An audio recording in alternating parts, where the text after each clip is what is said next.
Focus. Yes, that's the money shot.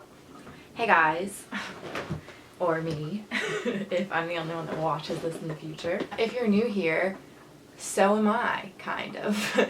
I used to make videos pretty consistently and then just stopped. And as many of us do, you know? So here I am to kind of talk about that time.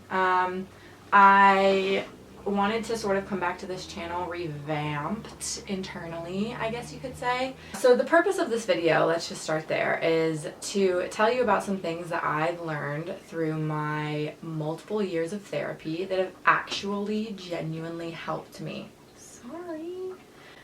This little guy's name is Frank, by the way, and it's kind of funny because we have a neighborhood cat named Frank too, and 𝒾𝓃𝓈𝓉𝒶, who is my cat, really doesn't like when Frank tries to hang around our house. 𝒾𝓃𝓈𝓉𝒶 will like hiss at him, and so I don't know, I feel like 𝒾𝓃𝓈𝓉𝒶 has some animosity towards this plant also. When he was a kid, he used to dig up the dirt in it, so 𝒾𝓃𝓈𝓉𝒶 is just not a big fan of things named Frank. That's really the moral of that story.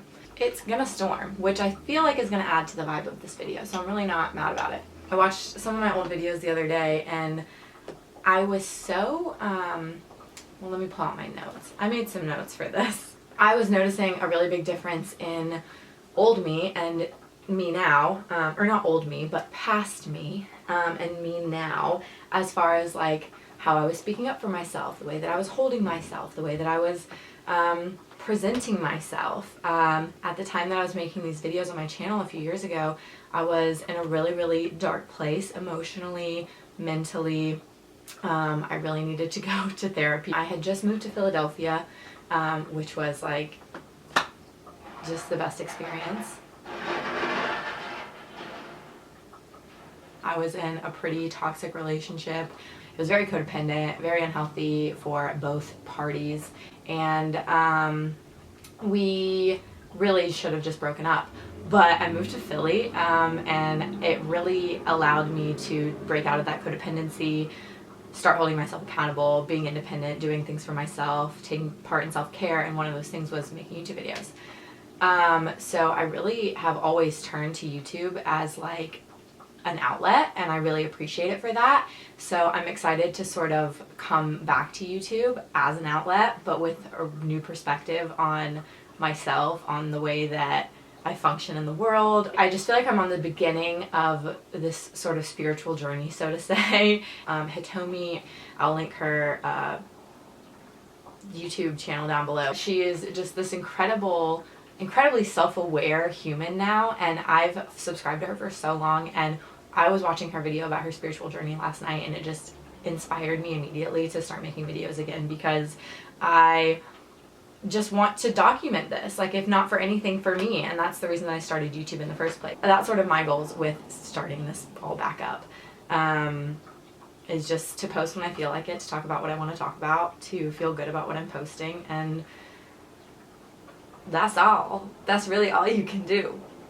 So now getting into the things that I learned in therapy that genuinely helped me. Number one, your feelings are valid. I'm gonna say it again. Your feelings are valid. Anything that you're feeling about any situation, any natural response is okay. You are allowed to feel any way that you feel. It's amazing how your world changes when you advocate for yourself just as much as you advocate for other people. Number two, don't should yourself. This is something that I had to remind myself of consistently, and still do. I often slip into these mindsets of like reflecting and being like retroactive in my responses, and that comes from a place of like me not wanting to deal with conflict. So then at like later times, I'm thinking back on that potential conflict, being like, oh my god, well I should have said that, or I should have done that, or I should have treated it that way. Even with emotions, like I shouldn't be feeling this way, like I should be stronger than this, I should have already dealt with this. That's something that's come up a lot for me recently. Back years ago, kind of at the same time that I was doing YouTube previously, I was in a really toxic relationship. I was really down on myself, I was really low, and then really like pendulum swung in the opposite direction with like incredible friends, incredible experiences, coming into my sexuality, figuring out who I am, being really self-reflective, journaling a lot, writing a lot, figuring out that writing is my passion, reading a lot of poetry, like all kinds of stuff, really dealt with it, And then now, in the recent months, things are coming back up and similar behaviors are occurring. And it's really been hard for me to grapple with and be like, oh my God, I shouldn't be feeling this way because I've already dealt with these emotions. I've already processed this. But you can't think that way.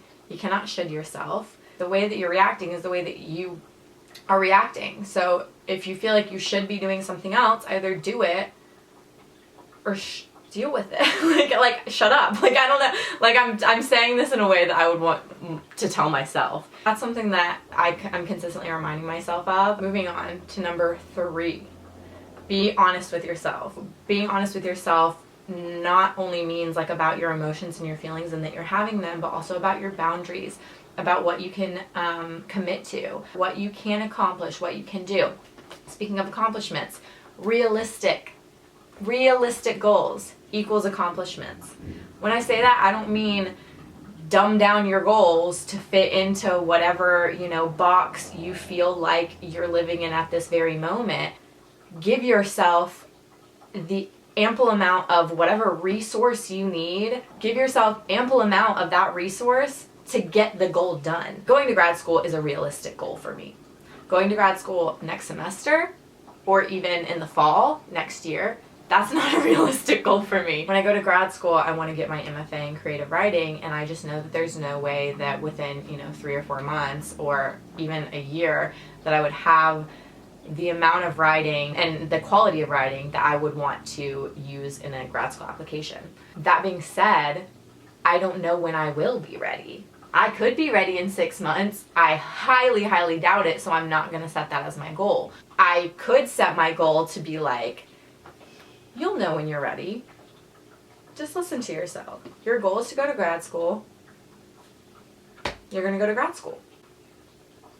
How it happens, as it happens, you don't know that path yet, but eventually it will manifest in the way that it needs to be manifested.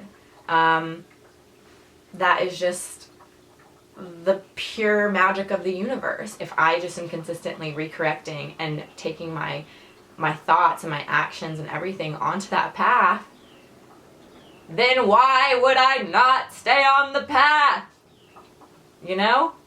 It sounds so simple. So I'm trying to be very realistic about the goal of grad school. It's thundering. Stop messing with Frank. I said stop messing with Frank. Being honest with yourself genuinely makes a huge difference because you're setting goals that you can accomplish. And that brings me to my last thing that I learned in therapy is that retraining your brain takes time. It takes a long time for it to drill into your brain. When your brain is on this track of like thinking that two things are associated, this event or this trigger and this emotion, if your brain associates them, then they're just going to be coupled. They're going to stay together, and you literally have to take time to like remove them from each other and replace that negative thing with a positive behavior. But just remember that retraining your brain takes a lot of time, and old behaviors and feelings are going to continue to show up. What you have to look out for and be really conscious of are the negative patterns resurfacing. When these old behaviors come up, it's not necessarily a problem because relapse is a part of recovery. So for me, binge eating is something that I've struggled with really consistently over the years, and I know when that comes up for me, it's not the binge eating that's the problem, it's the feeling of emptiness, it's the loneliness, it's the not feeling space to speak up and advocate for myself, it's not feeling strong, not feeling like I have a voice. It's all of those things. My body's just trying to like fill this void, so why be angry at my body, my physical form, for trying to recorrect and help me? Like, it's just trying to take care of me. What's the real root of this? What's the real issue? Don't just put a Band-Aid on it and be mad at yourself for putting a Band-Aid on it. Now I'm just going to talk about some personal tidbits. These are just sort of like personal things that I've acquired over the years that have helped me make sense of different things that I've been struggling with. But the first one is that I think a lot of people say to journal. I don't necessarily think that journaling is the only way to do this. I think just as long as you find some way to get your thoughts out of your brain and into the context of your reality, that is what you need to do. Whether that's journaling, writing a short story, writing a poem, making some sort of visual art, filming yourself talking, voice memoing. Oh my god, I use voice memos all the time to just like stream of consciousness spew shit that's in my brain that I just like don't know how to process yet, and it just sometimes it just gets out, and then I'm like, oh, that was not that big of a deal. Like now that it's in the context of my reality, it just makes everything so much smaller because you're not making up all these what ifs and like scaries, worms in your brain, in your head. Number 2, start talking about how you feel. If that's hard, practice talking about really small things, like maybe what you had for dinner, or what you're reading, or a new interest. Talk about things that have to do with you. Show up for yourself. Take up space. Be who you are. Talk about your passions. And you will find that over time it becomes a lot easier to show up for yourself. It's like faking it till you make it. Start taking ownership. Ugh. Sometimes I read the stuff that I jot down and I'm like, girl, I want to be like, that sign can't stop me because I can't read, but I wrote it, so. Start taking ownership and responsibility for your boundaries because you deserve it. Start taking responsibility for your boundaries because you deserve that. Because you deserve that, okay? And then lastly, something that I've recently learned that has really resonated with me. I like to remember that I'm just a spiritual being existing within a human form. So everything that's happening to me in the context of this world, in everything that I can see as my reality and experience as my reality, is just a physical human form. It's just an ego. And my spirit, my true core of who I am, is going to live on and has lived before me and will continue to live after this human lifetime that I'm existing in right now. Just remembering that my physical form is really temporary in comparison to the amount of lifetimes that my soul and like the real actual importance of me is experiencing. The more that I remember that, it's just the more I feel like I can release. Those are my tidbits and tricks and tips, and I hope that I can look back on this in 5 to 10 to 20 years and be like, dang girl, like, bitch, you really have done it, haven't you? You've done it again. You've grown, you know? Like, I just want to look back on this and be like, oh my god, like, me at 25 was so cute talking about spirituality, because look at me now. And I'm stoked for that person to come around, to come into being. I'm stoked for them to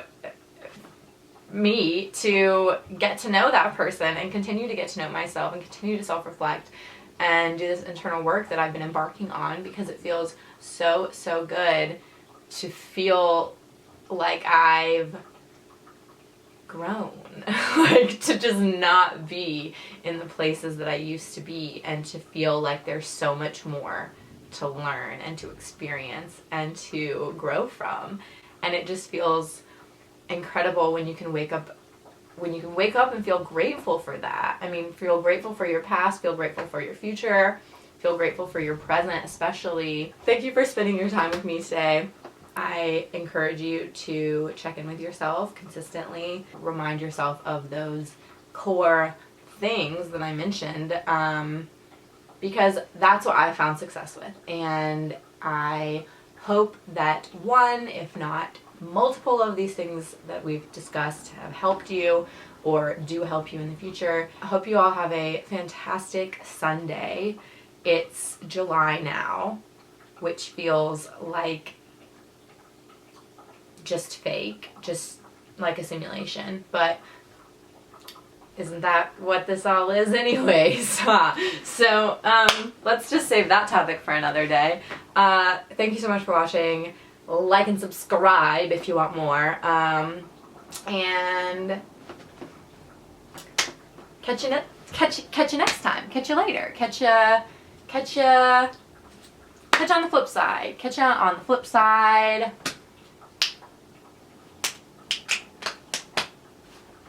Peely, you want to say bye? Come here. No. Me and P love you very, very much and wish you an incredible week, and we'll see you next time.